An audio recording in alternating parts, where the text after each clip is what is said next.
G'day, lawn care operators, and welcome to the We Love Lawns and Gardens podcast. My name's Josh Scott, and today we have got a really exciting episode for you.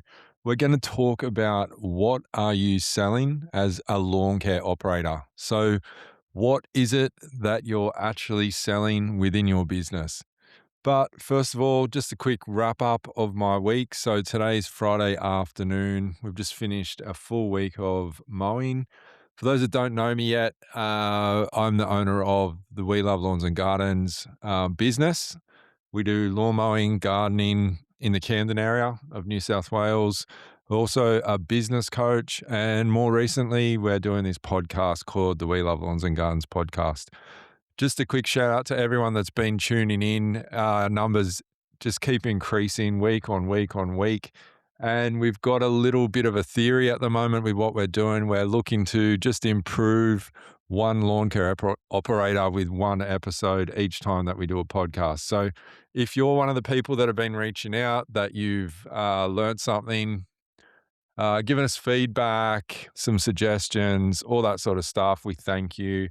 Without you, obviously, we're nothing. So just trying to change or get one person to learn one thing with each episode. And if we do that, it is job done. So quick wrap up of our week. Getting into the winter schedules, we've probably got another week or two of fortnightly cuts. So we're still cutting fortnightly at the moment. All the people around Sydney that I speak to, the people that have been reaching out on the podcast, have been letting us know that they're still in fortnightly cuts too. We actually spoke to a couple of people that are still running their fortnightly schedule right through the next couple of months, which is another way of doing it. And we've spoken in the other podcasts about trying to get away with as much as you can. Probably interested. So if you can message through people that are going to run fortnightly schedules for another month, 2, 3 months, whatever it might be, I'm kind of keen. I think it's just a bit of a standard that people start switching it off over to monthly cuts about now, depending on the season, but it's starting to slow up a fair bit here in southwest Sydney. There's not all that much to cut in that fortnightly visit. So we're starting to slow up and look for what we're going to do over that winter period. So if anyone's getting, 2 weekly cuts all the way through the next month, I'd be interested to hear how you do that, what you do, what customers give you feedback, and if people cancel on you for that. But I want to just let you know something that happened to me this week, actually a bit of an interesting one. So within our business, we run Honda push mowers. So we run 216s. Got a couple of them. They're pretty new. Don't really do all that much maintenance on them other than just blow out filters, fix oil, change oil, fix the odd little thing here and there. And because we've been using them for so long, pretty much my whole mowing journey, most of the things on them I can fix. But other than that, we also run a 32-inch Skag stand-on mower and a 60-inch Toro Z Master 4000. The Z Master actually stopped starting. I had an issue with the start, and probably like most people, there's certain things that you can do with the ride-on mowers, but a lot of the issues that you have, it's probably more of a mechanic that you need. So I took that down to the shop. The mechanic down there went to a new shop actually. The mechanic down there went over everything, ended up needing hydro service, which I knew, engine service, and then there was a few other things like the starter was actually gone, so they fixed that.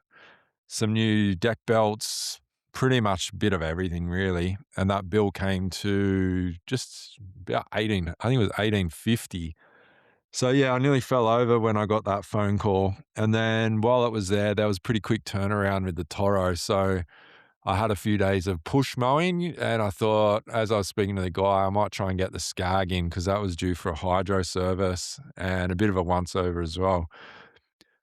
So I got the bill for the Toro. That was 1,850, and then I got $1,000 bill for the Skag, and sort of spent a day or two just sort of kicking stones, I guess, because doesn't really matter how big your business is, whether you're doing, really big money or whether you're just starting out. 3 grand's 3 grand, and it was probably a bit unexpected, but I, I was sort of spewing, I guess, for a little bit, and then I got them both back today. So I used the stander and the zero turn today. Just started off with an acreage mow, got the Toro out, and it was just absolutely purring. It just started perfectly, obviously. All new oil through everything, hydro service. Even just the steering on it was so much better. So that was good, and then got the stander out, as well, and just did some mowing with that this afternoon, and that is running absolutely beautifully as well. So, I guess the lesson is, no matter how to be fair, they all needed a bit of a service, so, I knew it was coming, I knew the price was gonna be coming soon as well, but I think it's a good thing that once you get those things done, straight away, I'm, like, so keen to get out on the mower and keep mowing again. Keeping on top of your maintenance, not only is it gonna be, save you money in the long run, but a couple of things that I've learned, I guess, in the last couple of days when I've got back on the mower is, one, I feel super motivated, even though it's pretty much the end of the growing season. Super motivated to get on my machines and use them. The quality of the cut is so much better. The stander actually needed new blades as well, even though another shop had put blades on them a couple of months ago. They actually didn't put mulching blades on my mulch mower, which was good to know. But got new blades, sharpen up the blades on the zero turn. The stander is just going so smooth. It's just cutting so perfectly, and it probably feels a bit slower, if anything, but it's just so smooth and cutting so nice. So it really made me think and reflect, and we might even do a podcast over the next coming weeks, but it really made me think that our gear is the thing that makes us money. And while this is a business podcast and we probably delve more into the business side of things, it's super important to make sure that your equipment is running well. You're staying on top of your maintenance. You're looking at your blades. You're making sure everything is running well all the time. And if you can do that, I guess our product that we are selling, which is, important for this podcast, but the product that we are selling on the surface level is actually just the cutting of the grass that we're doing. So any of the commercial gear that we're using, whether it's ride-on, standers, push mowers, it doesn't really matter, but keeping them running well is pretty important. And I'm probably assuming that if I was a little bit more on top of my maintenance, the bills wouldn't have been so big. I think 3 grand hurts anyone, but I think it's a good thing to always have in the back of your mind, keep your machinery running really well. It'll save the big bills. It'll keep everything running well. Motivation wise, it's going to keep you motivated because using your equipment, it's actually nice to use. And then the last thing is obviously the quality of your cut is always going to be good. So keep on top of your maintenance. Winter's a great time to do it. We're coming into the season where things might slow down a bit, and I think if you just put, a day or two aside here and there just to stay right on top of it, whether it's just blowing out the filters, changing oil, all the basic things that most people probably do themselves or know how to do, I'd really recommend that you do that. And it's something that I've been a little bit lost on lately. So, good little lesson for me. And I thought I'd just pass on that story to everyone else. So, the thing we're going to talk about today is what are we actually selling? And I think if you ask most people out there, what are you actually selling? They would say they're selling lawn mowing. They're a lawn mowing and gardening business, and they're selling lawn mowing. But when you think about it, if you think about it a little bit deeper than that, well, there's just some birds flying over the podcast studio.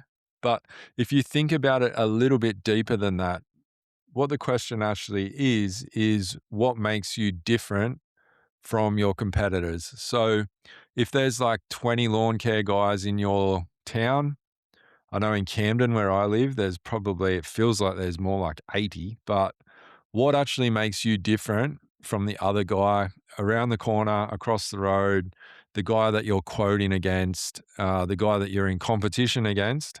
What makes you different to him? from a sales point of view.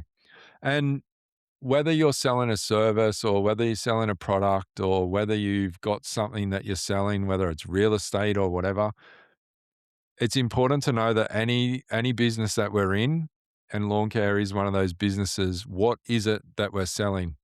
And I think once you understand that, you want to try and have a bit of a think about, I'm actually selling something to my customers, and I guess they can just assume that it's lawn mowing and you're going to cut the lawns and all of that sort of thing. But on a deeper level, what makes you different from the guy that's around the corner? I'll give you an example with our We Love Lawns and Gardens business. For about probably the first 3 years, I used to be searching for customers all the time. I used to take lots of videos. I used to take heaps of pictures.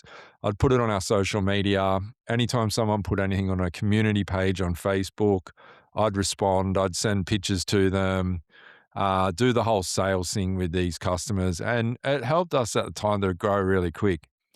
But when you look at all of the videos, I'd often like go to, edge a footpath with my whippersnipper and I'd set the camera up on the end and I'd go along and do the whippersnipping and show everyone how straight the edges could be on a property. Now, we went through a bit of a stage where I had a bit of a deeper think about it, and I'd always use the slogans of, we do the best edges in the town, and this is a great whippersnipper, and do you want edges like this? And I think edges are super important, and usually you can tell if it's been a professional that's cut a lawn or not, just from the way that they do the edges. But it made me really think deeply about it, and I thought, like, does the customer actually care about that? Because that's my main sales point. I'm talking about how great I can do the edges. I'm telling them about my great brand new Honda mower. I'm telling them about, we've got the SKP 246 or whatever it was at the time, whippersnipper. And the reality of it is that I don't know that the customers actually really cared. And I think the videos were good and it probably drew people in at the time so that they would, it would grab their attention. They would probably see that, yeah, we can use a whippersnipper and yeah, we can cut the edges. But I think anyone that has been doing mowing for long enough, and if you're mowing 10 lawns a day, surely, by the time you've hit your 50th, 60th lawn that you've mowed, you should be able to cut edges pretty straight. So we took our focus away from that and I thought about it a little bit deeper and I thought, well, what is it that we can be really good at? And what is it that maybe our competitors aren't so good at? And what am I going to start to sell differently to them? And the old days are probably gone a little bit of everyone's going to go and get 3 quotes and Johnny's nicer than Peter and Peter does better edges than Paul and Josh is a nicer bloke than all of them. But the reality of it all is when you're actually searching for work, when you look at your strengths within your business, perhaps it's not all about the edges or it's not about what sort of mower you have. It's not about how quick you can mow the lawns and all of that sort of stuff, but it's actually about being a better business to deal with for your customer. So some of the things that we started to push and it worked really well for us was we found that we were good at invoicing. So even at the start, these days we've got someone in our customer service team that does all our invoicing. But if we mow the lawn on the day that you get your lawn mowed is the day that you receive your invoice. So I think that's a bit of a strength. There's probably companies around, and if you're one of these companies, I would suggest that you tidy it up pretty quickly. But there's probably companies around that they might mow a lawn today and they might send an invoice in 2 weeks' time. Now, you think about that from a customer's perspective, I don't really think that that would be the easiest person to deal with because you're just going to have invoices stacking up. You don't know when they're going to come. You don't know when you're going to get invoiced. So that was a positive for us that we found, okay, that's something that we can do that maybe not everyone can do in the industry. Then we thought about, our schedule. And by this time, I guess when I started out, I was just making up my schedule as I went. So the night before, I'd just send people out a message, and one day it'd be Tuesday, and 2 weeks later, it would be Wednesday. And then, who knows what was going on for the third time. But we found that our schedule was pretty good. And when we were quoting, we were hearing a lot of noise from customers around, we just don't really know when this guy's going to come. So we need something a little bit more concrete. We want to know what time, what day, all that sort of stuff. And we found that within our schedule, we had it pretty well set up by then that we were pretty much going into suburbs on the same day every 2 weeks. So our schedule didn't change week to week. It was always pretty much the same. So along with invoicing pretty quickly, we found that our scheduling was good. So there was another thing there that we thought, we're doing a pretty good job. When we started to sell that to our customers, so, you know, when I talk about sales, that might actually mean what you're going to put on Facebook for pictures. It may mean what you have on your Google ads, on your description on your website. All of those things are important to be able to sell as a service. And then when we started to dial that in, so, we'd put pictures on Facebook and say, hey, we mowed this lawn today and we invoiced it and we're in that area every 2 weeks. And I think from a person looking for a lawnmower's point of view, if you're covering off three of those sorts of things, all within one advertising ad, it's going to make you probably stand out from a lot of people around, not just your area, but also within the industry. So I think we focused in on those things, and we kind of let the standard of the work just control itself. I think when I was quoting, we would be heavily so. So if we were to talk about those things from a sales perspective, if we were asked to quote, they would be the things that I would heavily focus on. And then if any sort of objections came up about, hey, how are you going to cut my edges? How are you going to mow my lawn? All of that sort of thing, I would basically just shut that down pretty quickly by saying, look, I currently mow 10 lawns every day, 5, 6 days a week. The last thing you need to worry about is the quality of the lawn. I've been doing this a long time. So I'm still selling it. I'm still selling myself to say, we're going to cut your lawn really well, but I'm really more focusing in on talking to the customers about, the things that we wanted to sell at the time and probably still do to this day, which was more around reliability, how good our communication was, how good our scheduling was, how good our invoicing was, how reliable, consistent, and all of that sort of stuff. And that helped us win a lot of quotes because a couple of things that it does is not only does it set you aside from other people that aren't really focusing on that stuff. You think about it like if I'm going to quote against the other guy and the other guy talks about how great he does edges and how good he does all this, and I go in and say, look, I mow lawns, 10 lawns a day, do it every single day. We have a real focus on it making it easy for you to deal with us. So we invoice all the time on the day of the service. We come the same day every fortnight.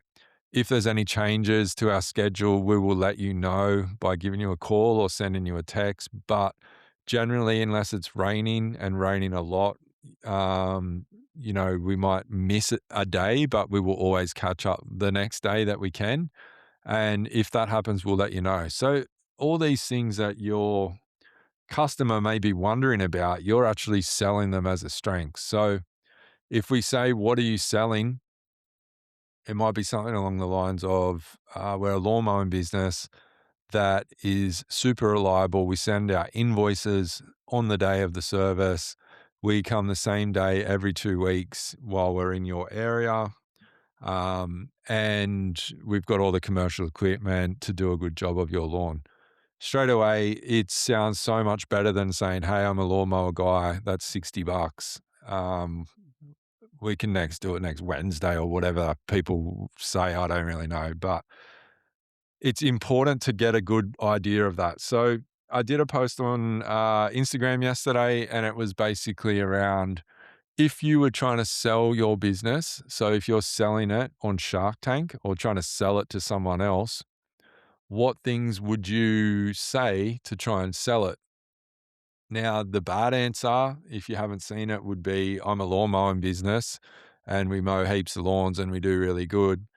But the other one would be, or the good answer or more right answer would be, we're a reliable lawn care business. We specialize in XYZ. It might be, pristine properties. It might be rental properties. It might be larger commercial or high end quality properties. So, actually understanding that what you're selling, and then if you were to try and explain it to someone, what does that actually look like when you're trying to explain it? And I sort of think that everyone should probably start thinking about all of those things, whether you've been in business for 20 years or whether you've just started out. If you think about how do you sell your business to someone, like how would you actually do it?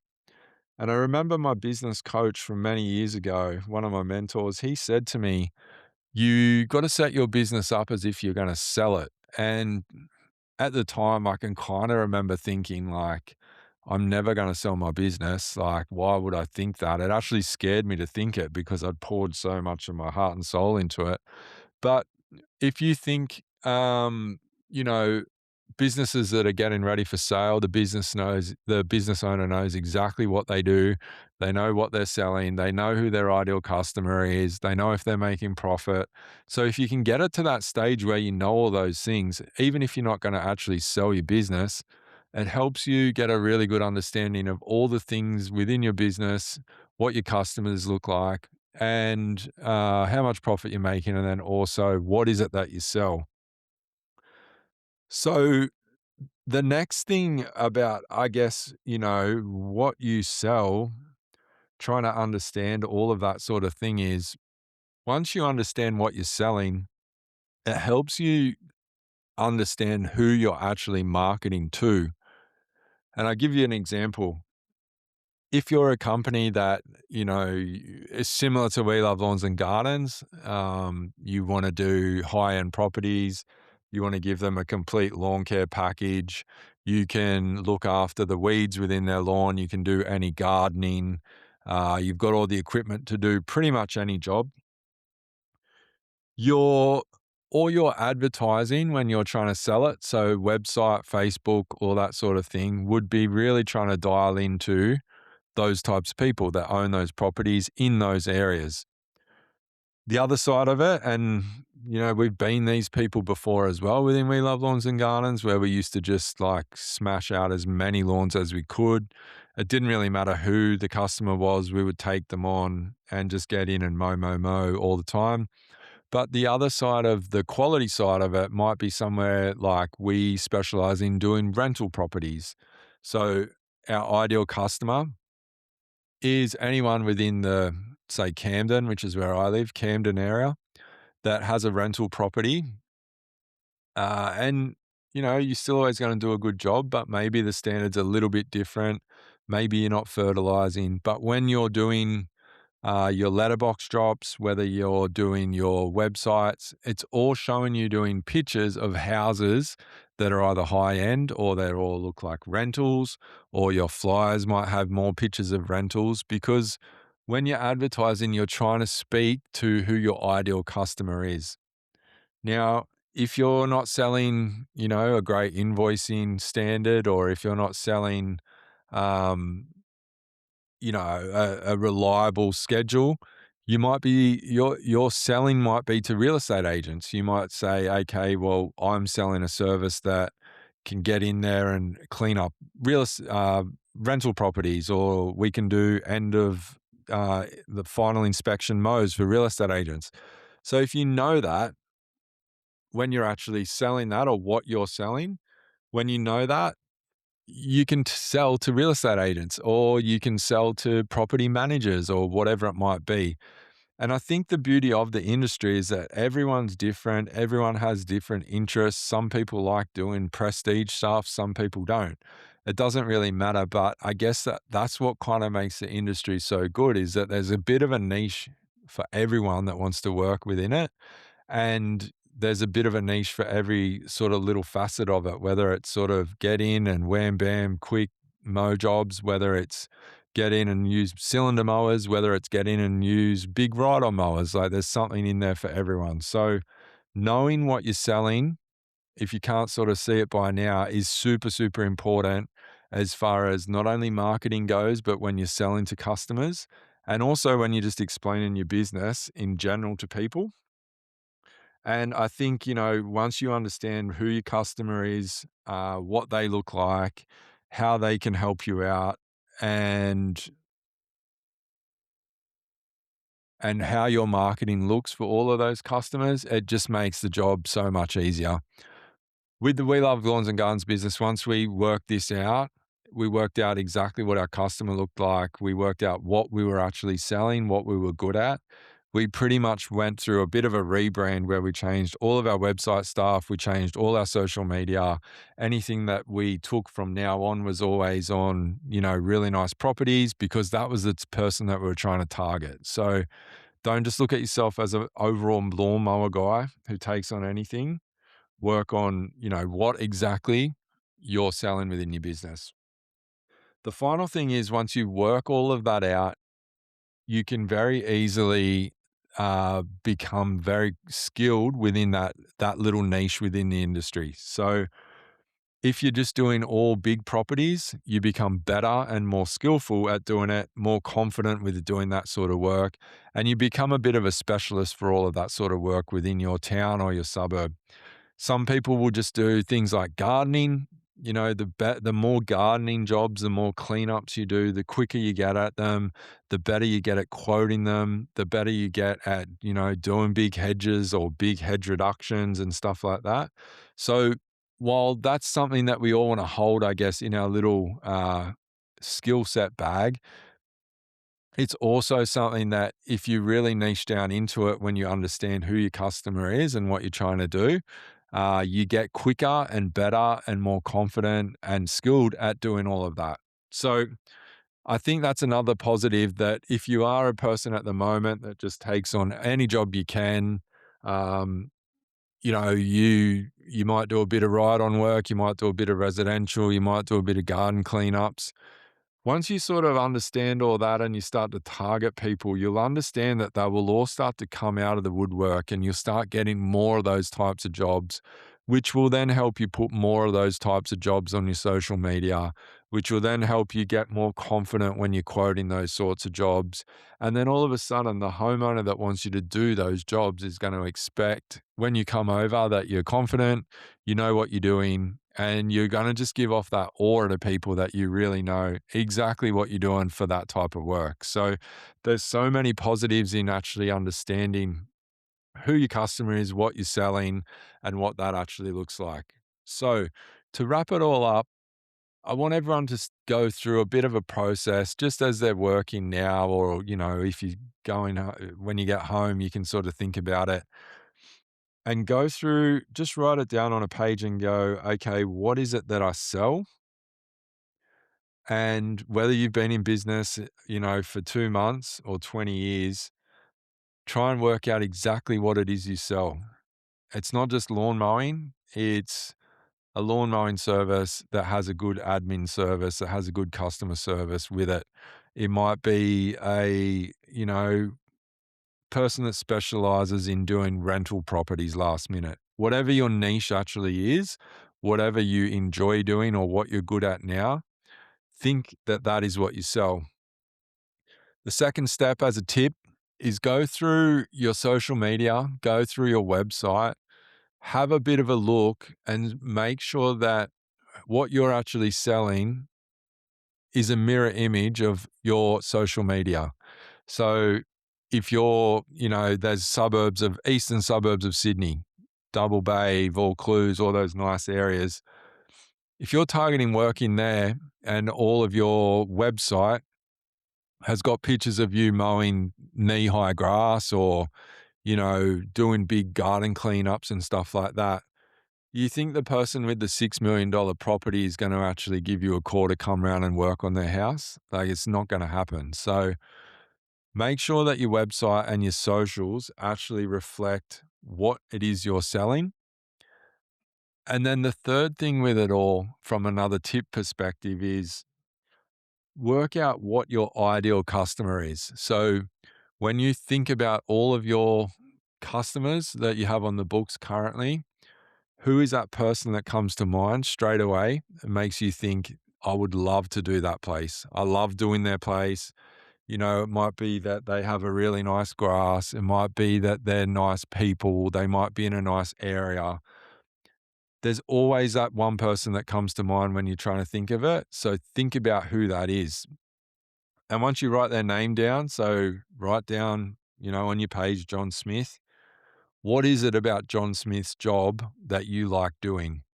So is it that he wants fertilizer? Is it that he's a nice bloke? Is it that he pays you on time?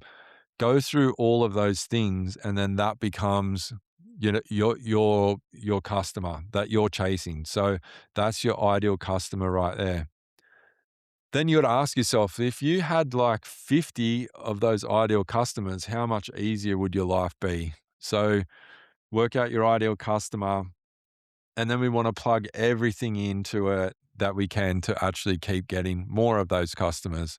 So from that, all your advertising is on properties like him.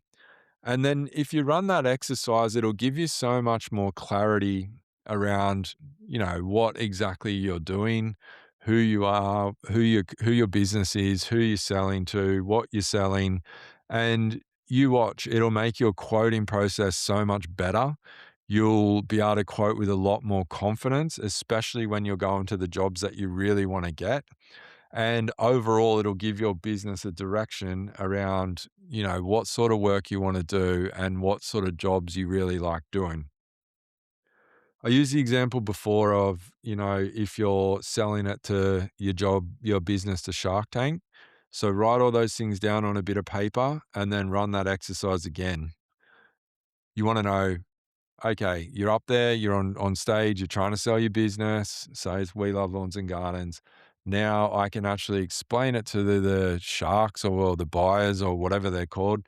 You can explain to them, this is what I do. I mow lawns, I do gardening, I can do fertilizer, any lawn improvements you need. I do lawn renovations. Our ideal customer is residential properties in this town or suburb or this area of this suburb. We have the equipment to be able to do anything up to blah, blah, blah, 2 acres, 3 acres, half an acre, quarter of an acre. And part of the reason that our customers like to deal with us is because we invoice straight away. We schedule on the same day every time. And then final piece that I said in the Instagram thing was around making profit. That's for a whole new podcast, but it's important to know that if you're trying to sell your business about the profit side of things. So run the exercise, write everything down, um, and yeah, see how much it improves your business from there. The final thing that I want to say is very soon, some exciting news we've got coming out. We have an online course for lawn care operators. It's all about being able to make your first $100,000 within your lawn care business.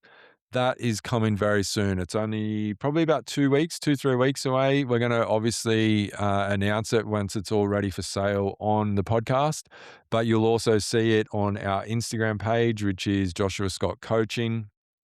And if you check out the We Love Lawns and Gardens page, there's also some business tips and tricks on there, as well as any of the new podcasts that are being dropped for our weekly podcasts.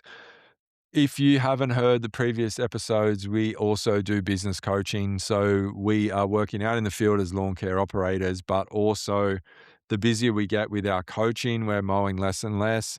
Our coaching is getting some really good results for people. At the moment, we're mainly doing one-on-one coaching with people, but we will also open up some group coaching sessions for more people as that gets more busy. So there's a mixture of online courses, everything's done online. So we do them over Zoom. For a one-on-one course, we're meeting with people every 2 weeks for 1 hour at the moment, where we're reviewing their business, reviewing their finances, and giving them a really good understanding of the direction of their business and where they're going. The reason we're doing this, I've been in the lawn care industry now for pretty much a decade. I'm not saying I'm an expert, but there's a lot of little tips and tricks that I've learned along the way and have currently run a successful, profitable business. So the mistakes that I've made throughout all the years, and trust me, there's been a few, I can pass on to people so that they can grow, scale, and get better as business owners. Because the big thing that we're keen on, and especially like doing this podcast, the reason that we're doing it is there's so much more than just mowing lawns. There is, 30% of it is actually mowing lawns, 70% of it is running your business. And no one really teaches us how to run our business. No one teaches us how to get better. Most people just learn the lessons through either failing or spending lots of money, learning that lesson and then losing their money because they didn't see it coming. So if there's anything that you're not sure about, I'm not saying I've been through every little single issue within a lawn care business, but I've been through a lot of them. So if it's something that you're not sure of and one-on-one business coaching actually is something that you think that you could benefit from, the way I'm selling it to people is that, the cost of the business coaching is far cheaper than going through lessons that you're going to learn, which are often very expensive, especially if you don't see some of the things coming. And we get right into the finance, the numbers, set people up with their business so that they know exactly what they're doing. They've got clarity around what their goals look like. And I'm helping people get to their goals as quickly and as effortlessly as possible. So to reach out for any one-on-one business coaching, you can hit up our Instagram, which is Joshua Scott Coaching. I'm very passionate about getting people the goals that they want, helping people really understand their business. Obviously, everyone's business is different, their goals are different, and their overall strategy of how they want to get there is different. So it's something that we're really enjoying, love seeing people succeed, and love it when people actually start understanding what they're doing within their business. The podcast itself, as I said before, thank you very much for everyone that's been listening. Hope everyone's getting something out of it. But the ethos of what we're doing is if one person gets one thing out of each podcast, then it's job done. We're starting to get some really great numbers, which is super exciting for me. I'm loving seeing all the people that are listening. For the people that have reached out, have got questions or suggestions, thank you. Love getting messages about the podcast and hearing people's stories. Over the next few weeks, we're going to get a couple of people on the podcast that are in the industry. We've been working a little bit behind the scenes to get some guests that are keen to come on and share their stories. We're going to keep it more around the business side of things. So, I want to know how people's businesses are going and sort of share their journey around what they did, what worked well, and some of the things that made them successful. So, if this is something that interests you, if you want to be a guest on the podcast and you feel like you got some good stories to share, you've had success in different things that you've done. You might have, grown a huge business. You might have downsized. You might have, tried one strategy that worked really well for you. We're really keen to get people on and then make it not just about me talking, but also sharing other people's stories. So we'll be back within a week's time. Thank you all for listening. I hope it's been good company for you while you're sitting out on the mower. Last thing is be safe out in the field. Um, we're all working with machinery. We're all working in a pretty high stress, high powered environment. So make sure you're being safe while you're out there on the tools. And until next week, I will catch you then.